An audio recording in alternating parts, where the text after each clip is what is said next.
Alla festa di primavera di Bussolengo anche il Centro Aiuto Vita di Lugagnano, con Veronica che ci presenta un po' le loro attività. Ecco, grazie per l'opportunità. Io sono Veronica, faccio parte del Centro Aiuto Vita di Lugagnano, è praticamente un'associazione in collaborazione col Centro Diocesano Aiuto Vita. Aiutiamo le famiglie, le mamme con bambini da 0 a 3 anni in difficoltà e siamo a sostegno della vita nascente. Siamo qui per pubblicizzare la nostra attività. Noi raccogliamo attrezzatura, vestitini, giochi per bambini sempre da 0 a 3 anni e che poi ridistribuiamo alle famiglie e insieme con beni di prima necessità che in questo momento sono molto richiesti, tipo pannolini, alimenti, latte, pasta, ecco.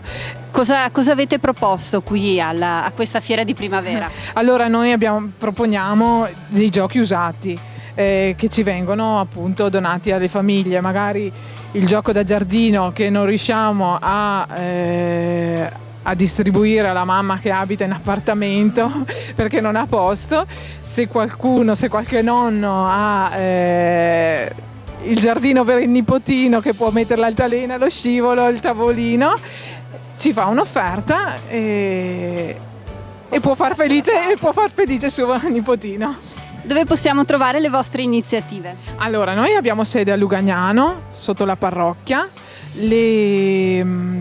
Le mamme, le famiglie che hanno bisogno vengono da noi facciamo un colloquio conoscitivo, sentiamo i bisogni, le necessità, mamme in gravidanza anche che si trovano spiazzate di fronte a questo evento bellissimo che però lì per lì le ha un po', esatto, e vengono da noi, facciamo un piccolo colloquio, ci conosciamo e poi decidiamo l'intervento da attivare con questa famiglia, insomma, ecco.